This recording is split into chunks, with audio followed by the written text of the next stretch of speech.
Salut à tous les potos et bienvenue dans cette nouvelle review Collector News où aujourd'hui j'ai le plaisir de vous présenter une figurine que j'attendais impatiemment puisqu'il s'agit de la première de ce personnage, il me semble, si je dis pas de bêtises. Je sais qu'il y en a une autre qui arrive après, ou c'était peut-être celle-là qui arrive après, je me souviens plus. Je sais qu'on en a eu deux d'affilée quasiment, donc celle-là c'est le C3PO, vous l'aurez reconnu, hein, le personnage mythique de la saga Star Wars, le droïde protocolaire.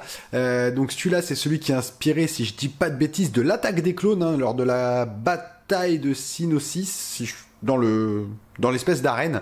Donc c'est le moment où le personnage échange sa tête avec l'un des droïdes de combat de la fédération des marchands, je crois. Fédération du commerce, voilà, c'est ça. Ouais, beaucoup trop d'idées qui se promènent dans ma tête au même moment. Donc c'était, voilà, où il échange avec le droïde de la Fédération du commerce. Et donc on a un personnage die-cast, donc ça c'est plutôt cool. Donc c'était pour fêter les 20 ans du film que Hot Toys nous propose ce personnage. Et franchement, j'étais impatient de l'avoir. Et dès que je l'ai vu, j'ai vu die-cast C3PO. Allez, cliquez, commandez, payez. Voilà, comme toujours. Donc voilà, c'est un immense plaisir en tout cas moi de vous la présenter. Donc la boîte, comme d'habitude, des boîtes Star Wars noires et grises avec les espèces de bandes sur le côté. Donc sur la face avant, C3PO, Star Wars, hein, forcément, die-cast, hein, on a le petit logo qui est en métal. Sur le côté Star Wars, à l'arrière, les warnings habituels de chez Hot Toys, et le dernier côté, encore une fois, Star Wars. On a vraiment, c'est quelque chose de très simple, mais c'est une boîte vitrine. Alors je vais vous enlever le slip cover pour que vous puissiez voir justement comment on pouvait voir ce personnage-là, parce que c'est vrai qu'on avait une boîte qui a été présentée qui était assez différente, et donc je vous enlève ça immédiatement pour que vous puissiez aussi voir justement cet effet un peu vitrine que nous propose Hot Toys sur cette figurine. Et voici donc, comme je vous disais, l'effet un peu cover alternatif que nous propose du Hot Toys. Une fois qu'on a le slip cover, on a le droit à une très belle boîte, donc qui reprend bien sûr le personnage, toujours, hein, les petits warnings qu'on peut voir à l'arrière. On a le personnage du coup un peu plus représenté, donc C3PO avec le logo de la République. À l'avant, on a le personnage qui fait un petit salut, on voit le personnage. On a vraiment une boîte qui est un peu rétro, qui est stylée, vous voyez sur le côté Star Wars, hein, les 20 ans, on voit le logo des 20 ans du film de l'attaque des clones, et c'est vrai que ça fait plaisir d'avoir ce genre de boîte un petit peu différente. On sait que ça c'est les boîtes un petit peu ce qu'on pourrait dire anniversary. D'ailleurs je pense que le Dark Vador va arriver dans cette boîte là. Il me semble qu'il y en avait un autre encore qui arrive dans cette boîte là. De toute façon quasiment toute la gamme qui sortait sur l'attaque des clones normalement sort dans un packaging comme celui-là. Donc c'est vrai que c'est plutôt cool.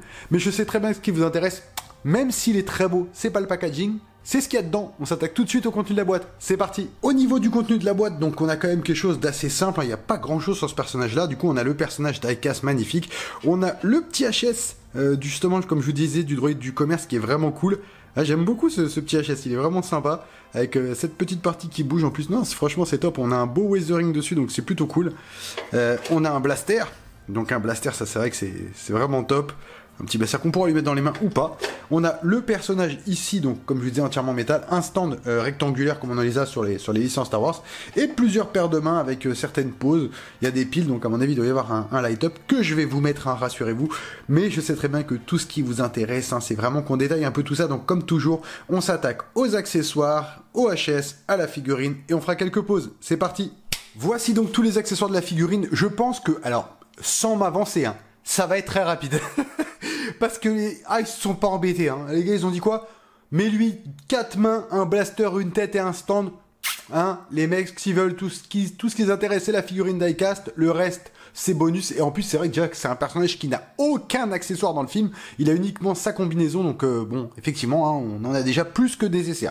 Donc, au niveau du stand, on a les stands traditionnels que nous fournit Hot Toys avec la saga Star Wars depuis un bon nombre d'années maintenant. Donc, le stand rectangulaire avec des empreintes de pattes pour pouvoir, enfin, de pieds, pardon, pour pouvoir encastrer la figurine et la mettre dans une pose où elle serait légèrement un petit peu de 3/4 on va dire.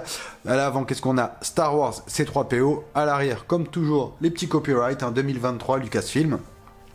Truc assez basique, hein, qui reprend un aspect sable, un petit peu désert, je pense Tatooine ou peut-être truc comme ça. C'est une tige classique, une tige muséum. Voilà, c'est très standard, il n'y a vraiment rien de fabuleux, mais au moins on l'a, hein, on a un stand. Moi je l'exhiberai sans stand parce que j'aime pas trop mettre mes stands dans ma vitrine, mais voilà, pour ceux qui veulent par exemple le mettre à côté d'un C3PO, ouais, c'est vrai que ça va être un peu embêtant. Pareil, le C3PO n'a pas besoin de stand, du coup vous allez rehausser la taille. C'est vraiment, oui, pour ceux qui veulent peut-être faire des displays sur plusieurs niveaux pour pouvoir relever un peu les figurines, ça peut être top. Moi je sais que j'en ai pas besoin, donc là, une fois que la review sera terminée, il repartira dans sa boîte directement. Ensuite, ce que je vous ai montré tout à l'heure, le HS du robot de la Fédération du Commerce, hein, vous savez, les soldats qui sont accroupis, qui se relèvent. D'ailleurs, Hot Toys nous en a proposé un. Je vais essayer de le trouver justement, déjà pour moi et pour en plus vous le faire en review. Donc j'aimerais bien en avoir un. Je sais plus c'est quel robot, j'avais les noms, je sais plus comment il s'appelle, mais je trouve que le rendu est vraiment très joli. Donc on a les deux yeux là, hein, comme toujours, on a cette espèce de museau, vous savez, il parle comme ça là un peu. J'aime bien, on a cette petite partie ici qui est justement qui bouge. Vous voyez, on a comme une espèce de crête, on dirait des homards. on dirait une queue de homard. Si vous regardez bien, on dirait une espèce de calamar.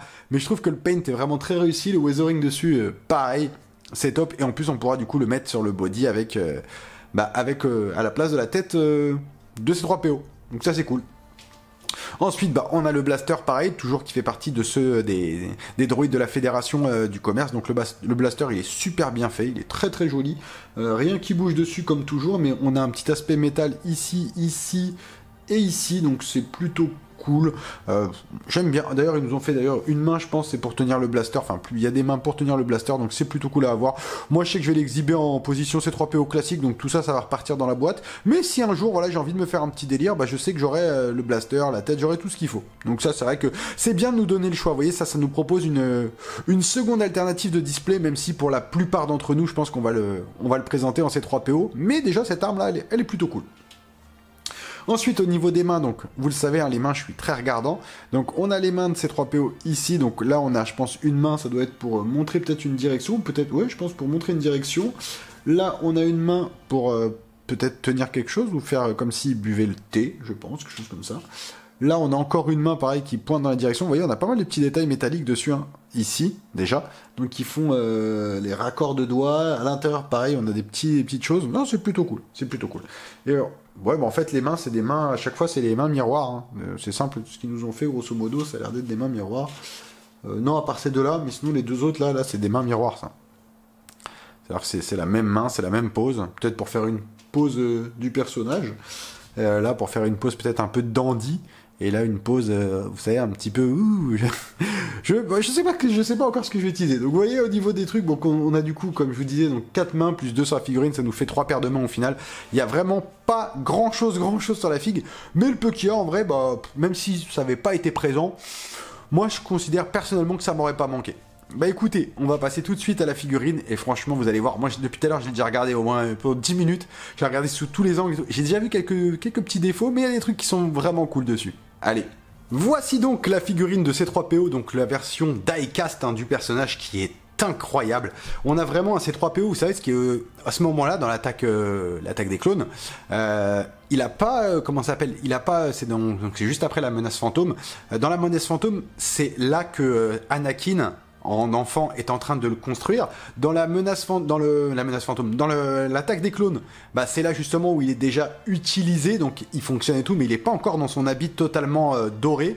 Donc c'est cette version-là qu'on a, vous voyez, qui n'est pas encore terminée. Il manque des parties, on voit que les parties ne sont pas de la même couleur, comme s'il avait été rafistolé. Il a des parties dorées, des parties brunes, des parties cuivrées.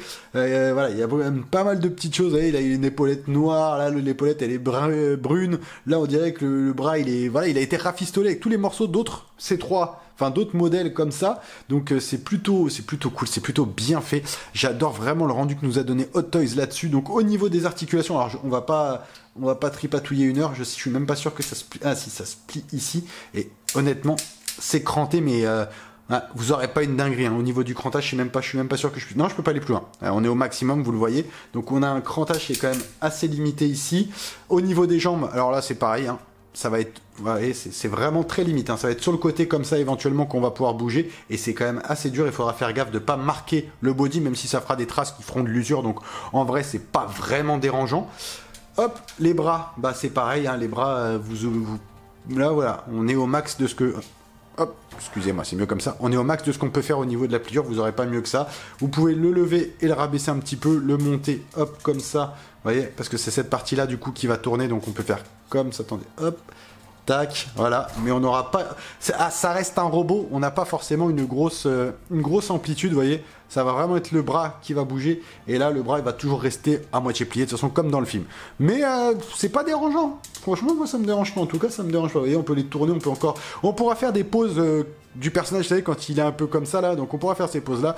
Au niveau de la réalisation, regardez-moi tous ces câblages, là, qui sortent ici, c'est super bien fait, c'est très bien détaillé. Là, on a la partie arrière, donc son contrôleur, on voit vraiment tous les câblages, toutes les articulations qui ont été mis, vous voyez, là, par contre, toutes ces parties-là, je pense que ça, même si là, on a un peu de jeu, justement, c'est plutôt cool, ça risque d'être quand même, allez, si, non, je vous ai dit n'importe quoi, on peut le redresser, en fait, on peut redresser le bras, justement, c'est pour ça que les articulations ici ont un peu de jeu, hein, c'est pour pouvoir suivre la poussée, c'est un espèce de piston.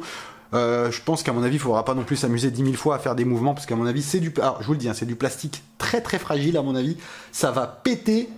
Si je le fais 10 fois de suite, à mon avis, je suis sûr que le bras il me reste dans la main. Hein, j'en suis quasiment sûr, donc je vais peut-être pas tenter le diable. Au niveau du torse, ici, on a un très très beau weathering sur tout le torse. Vous voyez, ces petites parties-là, pareil, ça m'inquiète un petit peu, c'est quand même assez fragile. C'est du métal, ça c'est du plastique, donc je pense que si jamais il bascule par l'avant et que ça tape là-dessus en premier, ça pète. Hein. C'est sûr et certain que ça va péter. En cas de chute, à mon avis, je vais pas vous mentir, j'ai un petit peu peur que le rendu final soit différent de ce qu'on avait dans la boîte. Je pense qu'il y a une partie ou deux qui vont rester par terre. Donc vraiment, quand vous l'exposez, vraiment faire très très attention, mais la figue, elle est magnifique. On a vraiment un très très beau C3PO, je suis très très content de l'avoir. Moi, c'est un personnage que je voulais avoir depuis longtemps. C'est vrai qu'Hot Toys a quand même mis du temps à nous le sortir, mais ce qu'ils nous ont sorti en version diecast, mama, c'est très très joli. Hop, on va passer au HS, donc le HS du personnage. Donc le HS de C3PO, il est plutôt cool, vous voyez, on a quand même tout un weathering dessus, on a cette petite partie ici, pareil, hein, ça c'est quand même assez fragile, faire attention. Donc HS qui s'ouvre, hop là, ici. En dessous, on a les piles ici, la diode là. J'allume, je remets le HS. Hop, on a des pieds de trompeur pour pas se tromper. Et hop, on a les yeux qui s'illuminent. Et ils s'illuminent bien, hein. Franchement, on voit vraiment très très très bien. C'est vraiment agréable, hein. On n'aura pas de modification de bouche ou quoi que ce soit, hein. Ça va bouger dessus, devant, sur le côté. Mais on a vraiment un très très joli HS qui reprend vraiment le personnage. C'est top. C'est top. Comme toujours, je vais gueuler parce que à chaque fois que je voudrais enlever ou éteindre, je vais être obligé d'ouvrir la tête, de chercher l'interrupteur avec mes gros doigts, d'ensuite de remettre le détrompeur, de rappuyer dessus. Ça va me gonfler. Je suis honnête, ça va me gonfler. Donc là, je l'allume pour la review. Une fois que ça sera dans le display, je pense que je l'allumerai en 2044 la prochaine fois, hein, pas avant. Oui, je me dis que dans 20 ans, je l'aurai toujours. Hein, on sait jamais. Donc en tout cas, ils ont fait un très très beau HS et c'est cool. C'est cool. Après, c'est un robot. Par contre, le HS, lui, n'est pas diecast. Hein. Entièrement en plastique. Donc ça risque rien. Au pire, s'il tombe, voilà, il n'y aura pas vraiment de gros risques à mon avis. Vous voyez, on a quand même des petits détails à l'arrière de la tête et tout. Non, c'est cool. C'est vraiment cool. Ils ont fait un très très beau travail là-dessus, encore une fois, de Toys. Et moi, j'aime beaucoup. J'aime beaucoup. Mais allumé, en vrai, franchement, j'aime beaucoup. Hein. C'est juste chiant qu'à chaque fois, on va devoir s'amuser avec l'interrupteur, les détrompeurs, renfoncer la tête et tout. C'est vrai que ça va être chiant. Mais allumé, il est top. Il est vraiment top. La diode est vraiment bien située. Les yeux rendent très très bien la lumière. C'est superbe.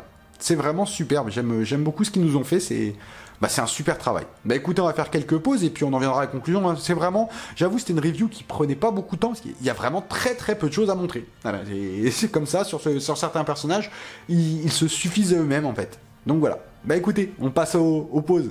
Voici donc une première pause sortie de boîte et comme vous pouvez le voir, c'est vrai que ce personnage-là va être quand même assez difficile à placer déjà au niveau de l'écartement des jambes. J'ai vraiment essayé de tourner dans tous les sens, essayer de tirer un peu, je voulais pas tirer trop fort non plus. Peut-être après que je suis encore un petit peu trop infragile, hein. Peut-être que j'ose pas trop tirer. Moi, je fais toujours attention même quand c'est les miennes.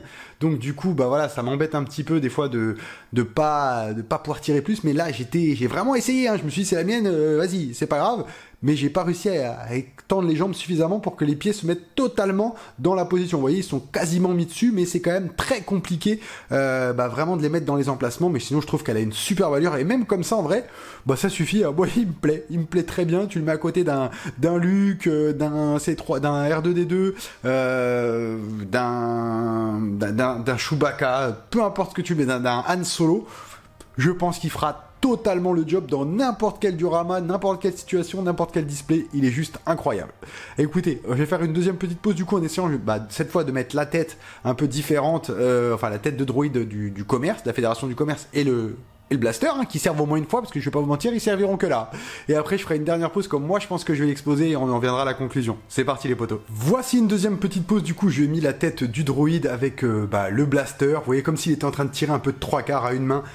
Alors, c'est vrai que ça va être quand même compliqué de lui mettre le blaster et de faire une pause un peu réelle, parce que, bon, Le personnage étant quand même assez limité dans ses gestes, je crois que c'est 40 degrés au niveau des mains, 30 degrés au niveau des jambes et 20 degrés au niveau des pieds. Donc vous voyez, les amplitudes de mouvement sont quand même très limitées. Hein, on n'est pas sur un Spider-Man, on va pas se mentir. Mais même comme ça, en vrai, c'est cool, j'aime bien. Je vais pas l'exhiber comme ça, mais ça passe. En vrai, franchement, moi ça passe, ça me dérange pas. Je trouve ça presque un peu marrant en plus, donc c'est plutôt cool. Ça me rappelle ce moment justement où il se fait monter sur les chaînes de montage, parce que sa tête a été balayée et qu'ils lui mettent cette tête-là en pensant que c'est le corps d'un droïde de la Fédération du Commerce. Donc c'est vrai que c'était l'un des bons moments du film. J'avais vraiment kiffé cette bataille et tout avec Anakin, ça, avec Princesse Leia d'ailleurs, qu'on va avoir hein, sur la chaîne. Je vous garantis que le Anakin déjà du 20e anniversaire, je l'aurai. La Princesse Leia, même si, alors effectivement je l'attendais, on l'attendait tous. Elle est pas folle. J'aurai la Playtoy, hein. Je vais pas vous mentir, j'aurai aussi la Playtoy que je vais vous présenter. Donc je suis vraiment, voilà, je pense que la Playtoy va vraiment relever le niveau. Mais celui que j'attends, comme je vous disais, c'est le Anakin de Rooted. Ça va être... Oh, c'est incroyable. Moi, ma saison Star Wars, là, sur les 2 prochaines années, elle est... Oh, c'est une impatience qui m'envahit. Hein. J'en suis carrément arrivé là. Allez, je vous fais une dernière petite pause et on en viendra à ma conclusion. Et voici donc la dernière pause, et je pense que ça va être dans cette pause-là que moi, je vais l'exposer dans mon display, parce que j'aime bien un peu cet aspect un peu robotique, avec, bon, là, j'ai allumé, bien sûr, les LED, c'est pour ça que je vais essayer de raccourcir cette scène-là, parce que le temps que je parle, si je parle 5 minutes, les LED seront mortes. Les piles, elles seront cramées, il faudra que je rachète d'autres, hein, on le sait tous, hein, les piles de Hot Toy, la durée de vie, c'est la durée de vie d'un papillon de nuit sur une autoroute, sur l'A13, un soir de retour de vacances. Clairement, c'est infime. Mais bon, au moins le rendu quand il est là, il est vraiment splendide. Et encore une fois, bah, sur cette figurine-là, malgré le fait que comment ça s'appelle, que l'interrupteur soit dans la tête, ils auraient pu le mettre sur un petit côté dans le dos, par exemple sur sa partie dorsale, vous voyez son petit coffre, son espèce de petit calculateur, ils auraient pu le mettre là, hein, ça passait discrètement, on l'aurait pas vu, à la place d'un des boutons, tac, on allumait.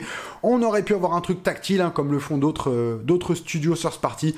Bon, hein, un jour peut-être. Eh, écoutez, on a déjà le droit à du Rooted. Hein, calmons-nous. Hein, on va pas trop leur en demander d'un coup. Faudrait quand même pas qu'ils aillent creuser leur tombe financièrement. On sait très bien que Toys, en plus, en ce moment, c'est un peu la galère. Hein. Ah, ils ont dû gagner que 3 milliards l'année dernière. Bon, ils avaient parié sur 3,5. Les gars, ils sont un peu dans le brin. Comme on dit chez moi. Mais non, c'est vrai que sinon, c'est une très belle figurine. Je suis très content de l'avoir. Plus sérieusement, je trouve qu'elle est vraiment bourrée de petits détails qui me rappellent le film et le personnage, donc il n'y a vraiment aucun problème.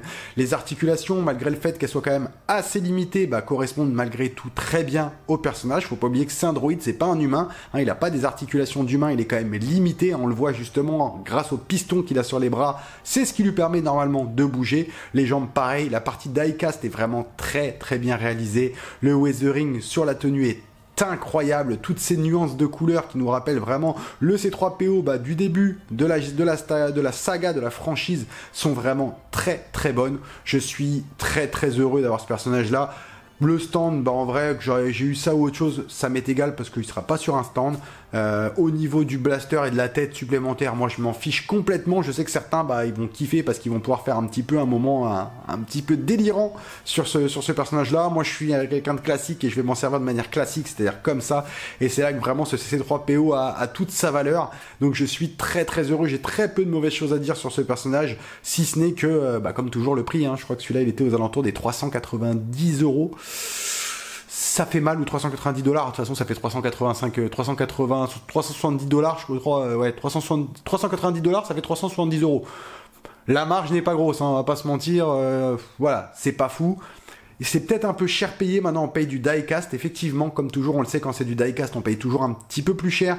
Les fans de la franchise, clairement, n'y regarderont pas au niveau du tarif, parce qu'on sait qu'on n'en a pas d'autres, à part chez Sideshow. Sideshow en avait fait un, mais chez Hot Toys, c'est le premier.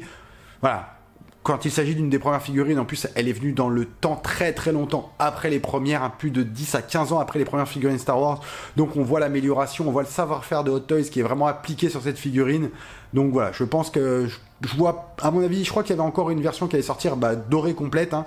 Je pense pas qu'ils en feront d'autres, parce que voilà, le personnage est quand même assez, il est très abouti, ils pourront rien faire de plus. Peut-être mettre un vocal comme ils avaient fait sur le Robocop, mais je vois pas autre chose à faire. Écoutez, comme toujours, je vous remercie de me suivre sur la chaîne Collector News. N'oubliez pas de vous abonner, de liker, de laisser un petit commentaire, c'est par là. Pour ceux qui sont un peu nostalgiques de Star Wars et qui veulent revoir quelques vidéos, la première qui va me parler tout de suite, qui irait très bien avec ce personnage, c'est le Luke de The Mandalorian, qui reprend la période transitoire juste après la mort de Dark Vador. Donc je vous la mets quelque part par là, comme ça vous pourrez aller la checker, hein. C'est pour moi, c'est cadeau. Comme je le dis à chaque fois, merci de me suivre sur la chaîne Collector News, et à bientôt les potos. Allez, ciao.